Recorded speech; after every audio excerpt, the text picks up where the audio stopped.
নমস্কার। ঠাকুরমা স্বামীজি গুরুদেবের শ্রীচরণে প্রণাম জানাই। কাকুরগাছি যোগোদ্যান মঠ, সেই নিয়ে ছোট্ট করে একটি কাহিনী শোনাই আজ।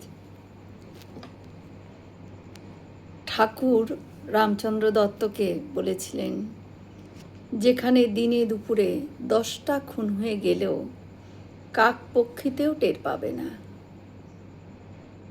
সেখানে গিয়ে ঈশ্বর চিন্তা করতে হবে। ইনি ঠাকুরের কথা অক্ষরে অক্ষরে পালন করেছিলেন। তখন কাকুরগাছি খুব নির্জন এলাকা ছিল। রামবাবু এখানেই জায়গা কিনে সাধন ভজনের একটা আস্তানা গড়ে তুলেছিলেন।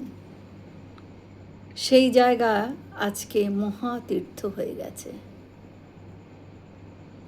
বলেছিলেন এই জায়গাটা কালে কালে কাশীধাম হয়ে যাবে। বর্তমানে নাম কাকুরগাছি যোগোদ্যান। রামচন্দ্র দত্ত স্বামীজির দিদিমার মামাতো ভাই। সেই অর্থে ইনি স্বামীজির দাদু হবেন।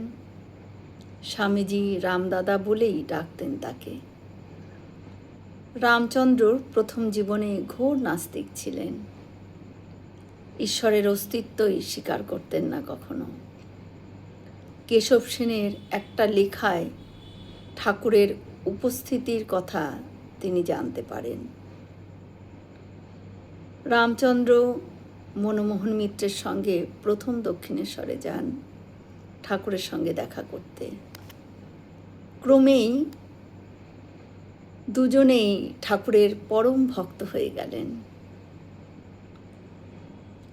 ঠাকুরের পবিত্র চিতাভস্যের এক ভাগ রামচন্দ্র দত্ত পেয়েছিলেন কাকুরগাছিতে ঠাকুরের সমাধি করবার জন্য।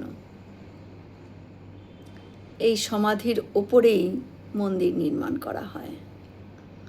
নিত্য পূজার ব্যবস্থা করেছিলেন তিনি। ক্রমে নিজেই পূজার দায়িত্ব গ্রহণ করেন।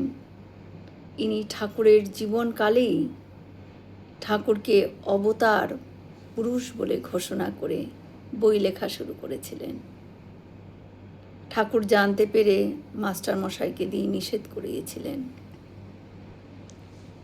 বলেছিলেন, এ কথা সবাই জেনে গেলে মা এই দেহ বেশি দিন রাখবেন না।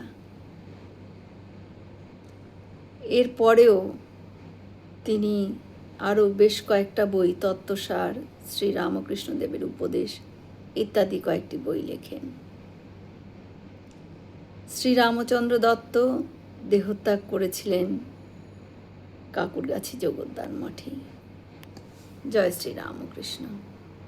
আমরা সকলে মিলে একসাথে বলি, জয় মহামায় কি জয়, জয় ভগবান শ্রী শ্রীরামকৃষ্ণদেব কি জয়, জয় স্বামীজি মহারাজজি কি জয়। হয়তো অনেক ভুল ত্রুটি করলাম, ঠাকুর যেন আমায় ক্ষমা করে দেন। সকলে সুস্থ থাকবেন, আনন্দে থাকবেন। ঠাকুর মায়ের কৃপা দৃষ্টি সকলের ওপর বর্ষিত হোক। শুভরাত্রি।